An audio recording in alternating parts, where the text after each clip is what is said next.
You don't hold courses that are not sanctioned by the university, first of all. So they're doing something illegal. Second of all, they're not students, obviously, and they're being funded with a lot of money to be able to do this publicity and to be bringing people in or holding course. So, and we know where that money is coming from. It's coming from enemies of Canada like Iran and Russia and China. So anyone who thinks this is a popular uprising, students, has to believe in the Tooth Fairy, except it's a Tooth Fairy with an AK-47. Andrew Cadell this morning on the Big Five reacting to this quote-unquote revolutionary camp, which is this next salvo from the protesters at McGill. A lot of reactions from the political class since Thursday, since this announcement from the protesters that is accompanied with an image of armed, masked terrorists, let's face it, that are the promotional material for this quote-unquote camp.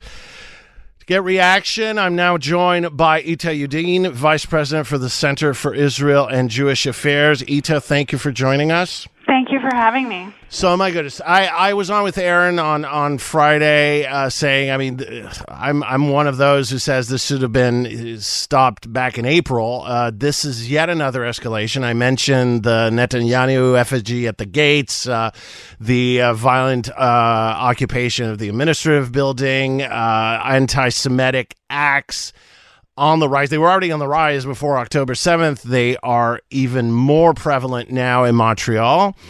I guess my first question to you now, as you're organizing a demonstration from City Hall at noon today, is why is Valerie Plante nowhere to be heard of since Thursday, while the feds have intervened? Mark Miller is on social media denouncing, Pascal Derry on the provincial government side denouncing, MNAs and MPs have denounced. There's public outcry over this. Where is Valerie Plante? So I heard you on Friday, and I was listening, and you started off with, I think we crossed the line several months ago, and I agree 100%. Things have just spiraled in a way that I don't recognize my city anymore. The level of anti-Semitism that is slowly becoming normalized, the things that are being accepted without consequences, without arrests, without meaningful accountability, is frightening. And that's why we're going to be in front of City Hall today, because I agree with you. It's time for action. You know, it's not enough to tweet and stand in solidarity. It's time to actually take back our city, protect our democracy and our society. And, you know, before I finish, like, this is not about sides. My heart breaks for all the civilians in this crisis, Palestinian and Israeli alike. That's not what we're talking about. Today we're talking about the anti-Semitism that we're seeing in our home, in our city in Montreal. And we're looking to our municipal leadership, because you're right. Premier Legault several weeks ago came out and condemned the encampment. And he said that the police should move in. Exactly. So, you know, we're still there. Not only are they still there, but they're planning a 4-week youth camp with images of terrorists, you know, or terrorist-like with a masked keffiyeh and a rifle. And rifles. I mean, how is this at McGill? You know, I get calls from all over the world asking me, is it still safe in Canada? Is it still safe in Montreal? How did we get here? And we're looking to our municipal leadership to take action, and we're looking to people join us. We have allies from all kinds of communities and across Quebec joining us today. And I encourage everyone to come stand together and say this kind of hate and toxicity does not belong in our streets. On Thursday, on the Big Five, I had Sue Montgomery and Anne Lagacé-Dawson on, and I had the panel react, because before this came to the fore, the big topic was the quote-unquote offer that McGill University had made to the protesters and the reaction of the protesters to that offer. And I want to play a clip of what Anne Lagacé-Dawson had to say, and then I would like your reaction.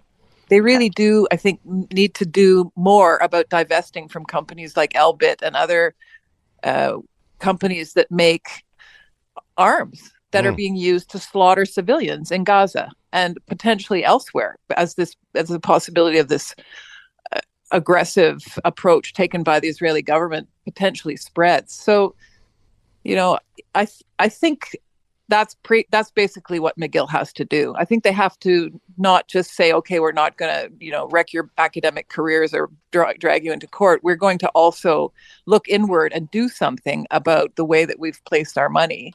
I understand the pressures that they are undoubtedly under from their funders. It's awkward for the university, but they need to do more. I think the students are on the right side of history to a large extent, and I think they also have at least two referendums to show that the majority of the student body is sympathetic to the Palestinians.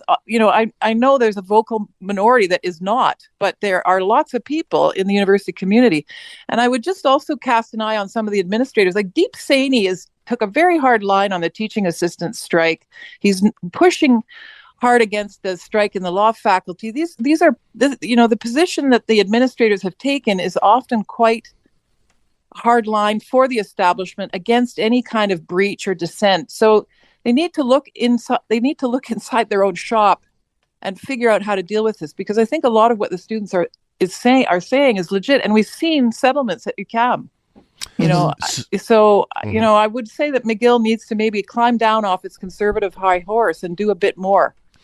A lot of elements in this, Eta, but there is a narrative out there talking about, which is a lot of people in Montreal are supporting the protesters and saying, well, McGill is getting pressure from donors, and also there is sort of this very conservative hardline position and some sort of influence that is not productive and not being on the side of the protesters is somehow the wrong side of history, as said by Enlagese Dawson. What are your thoughts on this?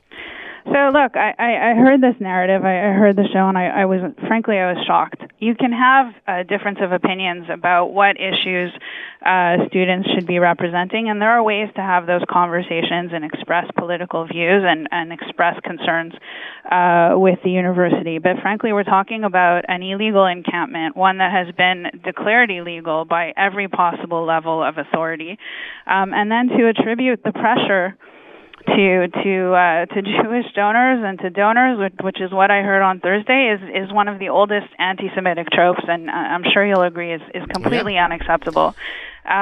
Polling across Canada has demonstrated that the majority of Canadians are against the encampments.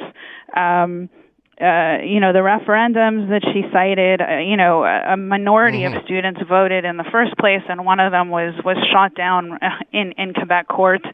And so, and then we can talk about, facts here and there about what's actually going on 20,000 miles away. The Israeli army is one of the most humane armies in the world. The ratio of civilian deaths versus terrorist target is the lowest on record, and many military experts have come out and said that. But frankly, the one thing that really I think needs to be put to bed is this notion that the donors, right, and somehow Jewish donors community are influencing this position. Yeah, Montrealers are not happy with what's going on in our streets. Montrealers are not happy with the encampment. And one of your panelists mentioned the UQAM encampment. They stole construction equipment. They did. And without consequences. What is happening in our city? There was graffiti, equipment was damaged. Yes, absolutely. And we're seeing a hard line on other instances and other civic infractions, and somehow this is being tolerated. And that sends a message that there's room to normalize anti-Semitism, and that's the message that we're concerned about. Can't have double measures where certain infringements and infractions have serious consequences and others are tolerated because of a misguided sense of supporting some kind of political position. I fully support the right to freedom of expression. Everyone has the right to protest. But to conflate that with the right to hold an illegal encampment, a youth camp teaching, attracting. Who are they attracting with this image of a masked guy with rifles? Exactly. Like, what exactly are we going for here? So I think we have to ask ourselves these questions, and we'll be downtown today asking our mayor and our municipal officials to finally take action and bring back the kind of peace and security that I grew up in. My children are not seeing a Montreal that you and I had the privilege of growing up in and loving, and I'm really concerned. And it's really concerning. It's really, I'm going to come back to what you said. We crossed the line several months ago. It is. I'm sorry. Go ahead. Yeah, no, and that's it. We want meaningful action. No, it is. I don't know what the link is between a revolutionary camp and those images and divestment. Nobody can explain this to me, and I can't find it. And finally, this is again, why is there one rule, one type of reaction when Jews are involved, and when other people are targeted, there are other sets of rules? I mean, if these were white supremacists, if these were anti-LGBTQ, we wouldn't be even close to talking about this today. It's funny that you mentioned that. David Duke has come out supporting these campaigns across North America. So, that says a lot. That says a lot. that really does say a lot. It's I think we should all be, and it's good to see that we have political leaders with strong moral compasses who have come out and who have called this out. But now we need to see action at the municipal level. Absolutely. We will see if there is reaction. We're still waiting on Mayor Valerie Plante. Eta Yudin, the protest, your demonstration is at noon today, correct? It starts at City Hall. Is that it? Yeah. Okay. Yeah.